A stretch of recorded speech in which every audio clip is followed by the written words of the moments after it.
Here we are. Good morning, good afternoon, good evening. It is part something. Are we up to 15? 40. 14 of Shining a Light and Consciousness in Business. This is not, unfortunately, live because we had major issues with LinkedIn. LinkedIn did not want to play with us this morning. We persevered for quite a while, but LinkedIn just would not allow the feed to come through. So we are recording and we'll post this later. But welcome for those that are watching this recording. Today's topic is all around language. It's part 2 of language. Marty and Steve, you spoke about this so brilliantly last time. And what we realized is there's more to uncover. And what my understanding is, where we're at, is language is a very late development in communication. And Marty, you started to say previously about the role of story and visuals in communication.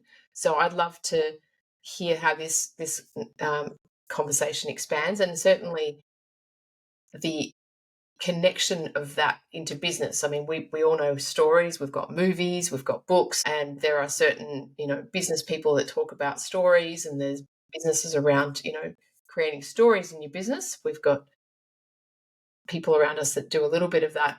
But I'd really love to understand the Indigenous wisdom around this and maybe how we block ourselves through language and how, what else can we do to effectively communicate. So that's from me, and I'm going to allow Steve to take over from here and carry out the conversation, and I'll leave it to you. Great. Thanks, Sav. And what I'm going to do is I'm going to take that baton and I'm going to pass it directly to Marti, because I think that's a great context for us to sort of a bridge between the last conversation we had around language. But I think, Marti, if you could take us through that, confirming or talking a little bit more about how Ab so brilliantly introduced the subject, and then from that, I'm sure I'll be able to get questions or thoughts. Okay.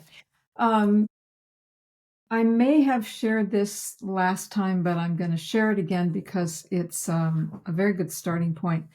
And I'm thinking of the Dagara culture in West Africa and how they understand consciousness and language and the relationship between the two. And what they say is that the most conscious beings in our world are the plant people, because they do not need language to communicate. And the next in that little hierarchy, the next most conscious are the animal people, because as it translates from the Dagara language, the animal people need only a minimum of utterance to communicate. So you can think about a brief bird call or a jaguar purring, right? Just a little bit. And then there's us, blah, blah, blah, blah, blah. And they say that to be able to speak, this word in the Dagara language that means to utter, it has two meanings. And one of them is homecoming, to be able to speak your language, to speak your name, to speak what you belong to. Whether it's the village you belong to or the gift you carry, you belong to the ways of that gift. So to be able to speak is homecoming, but it also means to be in exile. And I love these words that have opposite meanings all encoded in one beautiful sound that we call a word. And to be in exile, we know what that is. We know how language cuts us off. People get into long strings of reasoning and this is and that's is, and pretty soon you don't know what they're saying and you're falling asleep. And so we're looking for meaningful communication in our world. We really need meaningful communication, but we're trying to reason our way there, which means that we're using a very small part of our own consciousness to try to get back to the biggest part of our consciousness. And it doesn't really work. So we're kind of forced, if we want to really get into this, we're forced back to a topic you and I always come back to, which is that consciousness itself is experiential. And the way we know everything is through experiencing the world around us via our senses, not our emotions. That's a completely different topic. Via our senses. It's experiencing the light and the dark, experiencing the sound and the temperature and the humidity and the texture and the color and the shape and the movement and the trajectory of things, right? That's how we know everything. And that sensory data is brought into a very large segment of the human brain where we store it, not in words yet. We store that sensory data. And your brain, most of it, in fact, is involved in experiencing that data all the time. And what do? We create images, we create internal experiences. We remember the feel of the wind, we see images, we find ourselves daydreaming. We think in terms of imagery and metaphor and symbol. That's a major way information is encoded in that part of our brain. So as the Daggerists say, this thing that we call imagination, our ability to draw a symbol, to remember an image, to have a metaphor, they say that our imagination is our primary way of thinking. And it's not just the Daguerre in West Africa. This is true of humans. So that's number one. And you can travel around the world and you'll see the same shapes, the same colors, the same use of a mark, because this is how the human consciousness processes the experience of living in this world. So it's not an accident, right? This is how we know stuff, and it gets encoded first and foremost in what we now call symbol.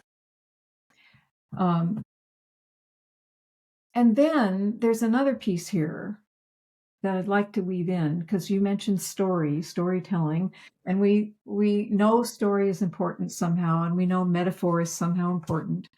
Well, let's go to the creation story, which is something that indigenous cultures have. Every culture that we now call indigenous has something that we now call a creation story. And what this story is, it's a story that sounds fantastical to us, but it is a story full of metaphor, full of symbol, full of imagery, sensory information that encodes how those people relate to the world around them. It encodes their understanding of where they come from, what they belong to, what the best ways for them are to relate to one another and grow and thrive. It encodes their knowledge of the larger forces they live with. It encodes their understanding of their place in the universe. It encodes their belonging and their very way of being. And so story has been for humans extremely important in keeping us, I'll use a modern word, grounded. That's actually a very old concept, but the modern understanding of being grounded is I'm not flitting around looking for who knows what. I have a place, right? And so the creation story marked the place. And because all of that information that I described is encoded in imagery and metaphor, it's easy for humans to remember it. That's what human consciousness does. Our brain is tuned to that much more than the word. Yeah. And so we can remember our belonging, and we can add to that creation story generation after generation. And it's remembered over thousands and thousands of years. So everybody's born into belonging. And that belonging gives us a continuity which consciousness requires for its own evolution. Evolution isn't like a firecracker going off and you've got 3 billion different separate things. Evolution is a quantum leaps in creativity that come off a constant stream of growth, a constant stream of memory of where things come from and what their purpose is. And story does that for us, and story is based in metaphor originally. And originally, we also have to remember that humans, we had language, this thing, we talked about this last time, the beauty of human language, but originally it wasn't written down. There was no need, because language was so deeply based in metaphor, in sensory detail, in story that had deep, deep roots there was no need to write anything. And we once asked the elders in South America when humans began to lose consciousness, because they keep telling us we've lost a lot of consciousness. And one of them said, well, it happened when we invented writing. And you think about writing, writing is form. And so our awareness came from the world around us and was directed away from that world to a clay tablet, to a tool in our hand, to a piece of parchment or papyrus. And we focused on creating form. And that puts our awareness in that linear portion of our processing brain. And gradually we taught ourselves to pay attention only to form and not where it came from. And this has been a long journey, a long diversion, but we're very solidly on another track right now. And we know it's very difficult to connect to the world around us. And we could do another 1,400 sessions on that. But these are the key things that we need to start with. Well, thank you. That gives a great, that sets a fantastic another foundation for me to start bringing questions and trying to relate it to the current modern day. And so we've got this ancient wisdom where storytelling was about the transfer of knowledge and experiences so that the younger folk within the community could then take that knowledge and transfer it, use it, and then transfer it, right? That's my layman's sort of, language around what I heard. What a couple of things that feels like we are at a point in time, because we have got such a high an ability to be so connected with each other. Like, you're on the west coast of America, I'm sitting in my office in Berlin, Australia. Av's down the road from me, but we're communicating here through this technology that 100 years ago was a fantasy. It was sci-fi. But through that, we are now so disconnected as human to humans because, the social media debate, we can go down a whole bunch of things there. So we now are the storytelling, where people talk about storytelling, they're not using storytelling as a way of communicating knowledge. They're using storytelling as a way of selling a product. Yeah. The copywriting, the movie, that whole emphasis on, hero's story. You need to tell a story about that. So there's this whole, this medium now that we're using. We're taking an indigenous valuable resource and we've reapplied it in business to support the business itself, hopefully through a value exchange. But it feels like it's disingenuous. I don't know whether that's right or not, but it feels like it, right? So yeah, am I sort of being a little bit too sensitive to all of that? And if I'm not, what where do we take this so that we can communicate in a more not genuine, but a more fulfilling way? And and this is the brick wall that I've hit now in my thinking. Yeah, well, it's a good one to run into because we can knock it down. But I love your observation. Yeah, I love your observation that we're using storytelling to sell products now. I feel like I'm going to repeat a lot of things today, but it's important. Where we've ended up in Western consciousness, we have either never been taught or we have collectively forgotten the value of the skill that we have. the skill that we have in knowing stuff and creating stuff and being able to write poems and sing operas and do all this beautiful stuff that we have. We've forgotten what it's for. And if I use story to sell my product, it's like something in me is hearing a whisper, story, story, but I can't hear the rest of it. And I got to sell this product. Oh man, I'm going to tell a story to sell my product. Boy, it works. Momentarily, it works. Right. So we're wandering around in this kind of forgetful haze because we don't know really who we are. And yeah, you can use story to sell your products. It's a very short journey, though, because you have to keep rewriting it, and there's no longevity, and that doesn't help people feel safe and secure and grounded, and it leaves us still in our crazy mess.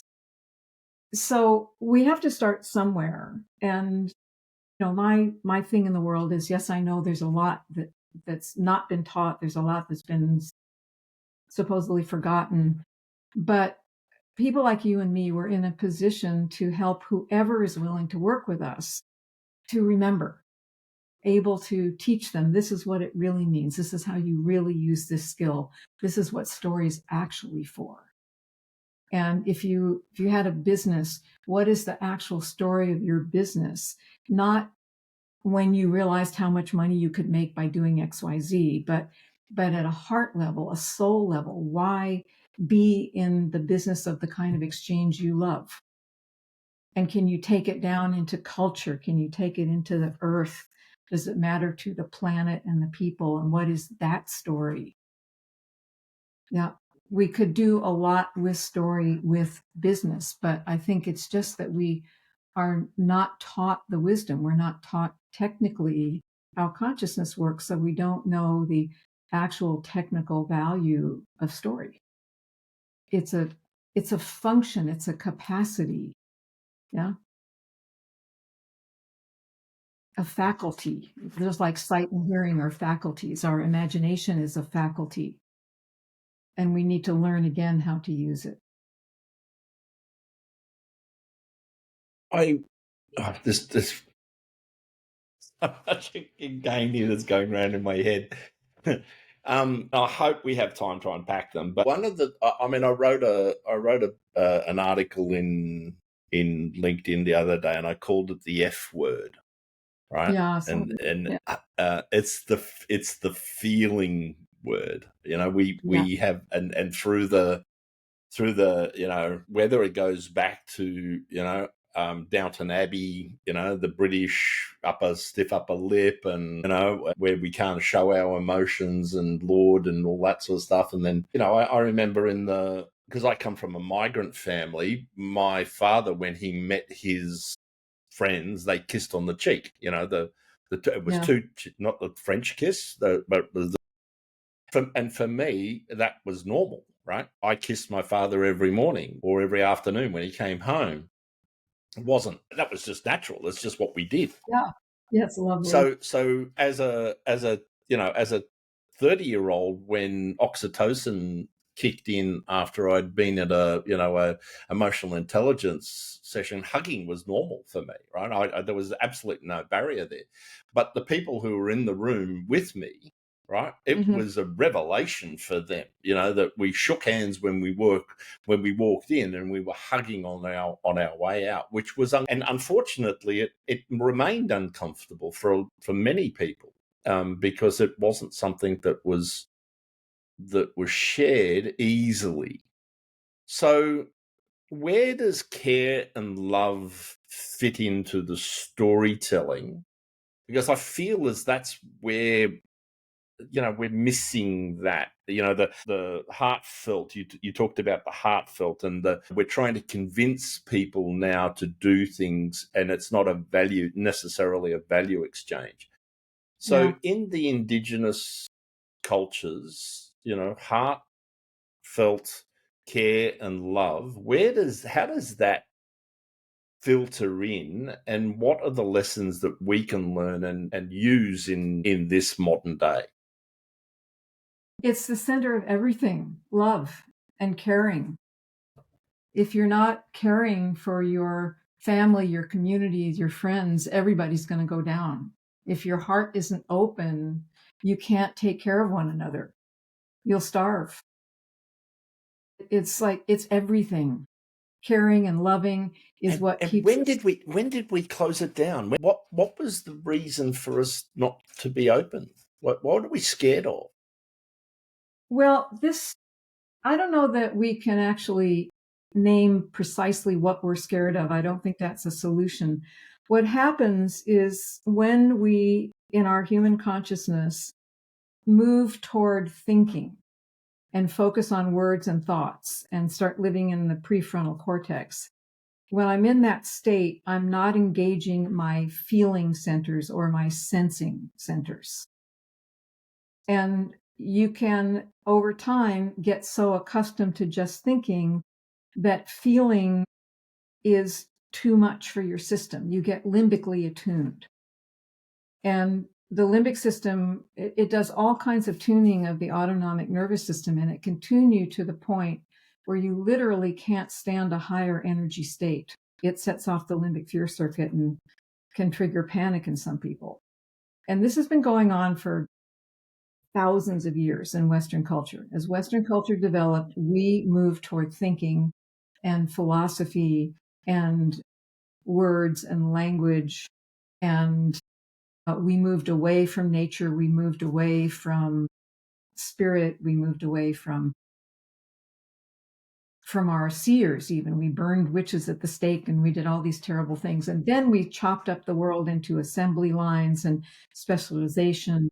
And so instead of being multiply connected to this magical, beautiful world we live in, we chopped it all up and we limited every human's connection to it. And over time, culturally, people learn to not feel. So the limbic system never gets used to all that feeling. And we culturally began to be afraid of nature, and we started chopping it down and guarding against it and defending and all this stuff.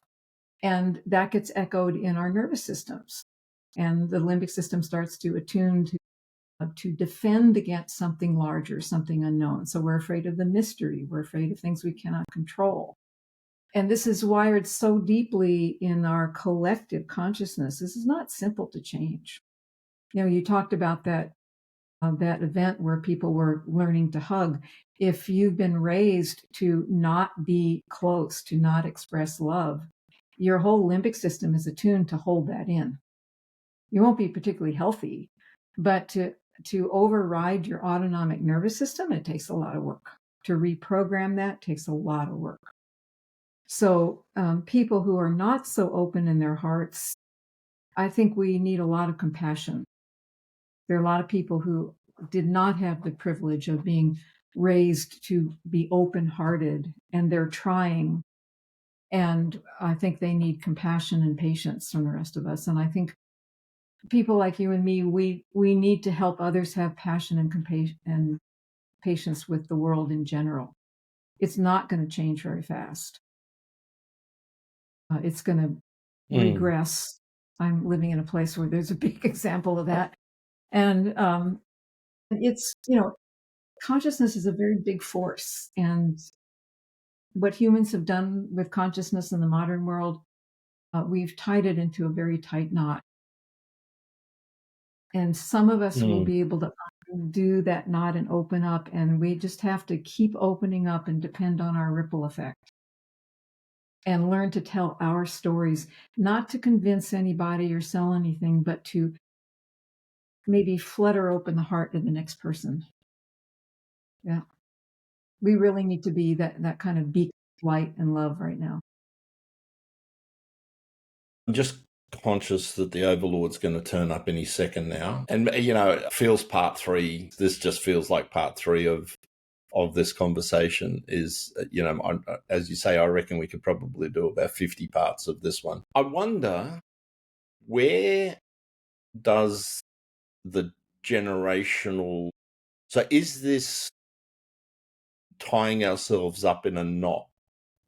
You talked about we started to lose the value of storytelling when we started to write. So that was, to me, that's almost like I was talking with Av before we came on, and it was like, if I saw an image of a mountain or a lake or a, snow-capped mountain, and I was telling you'd never seen that before, what's a snow-capped mountain? And I started to explain that to you.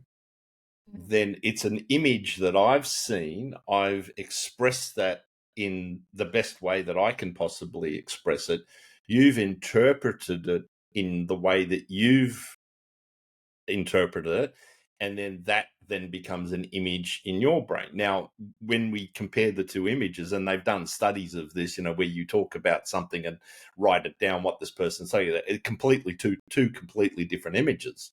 Right, so that's obviously at a neurological, level where the brain sees and the eyes and all the rest of it, which is beyond what I know. But I wonder whether there is has there been a generational or a,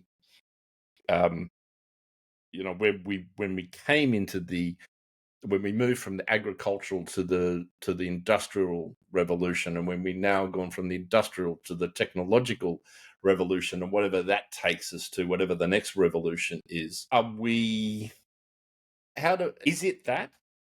And if it is that, how do we then throw a pebble into the pond and start to get people to be more consciously aware, more understanding, being more experiential, and going out into nature? Great, love that. But what owner understand of themselves to go, I want to make a change. Yeah.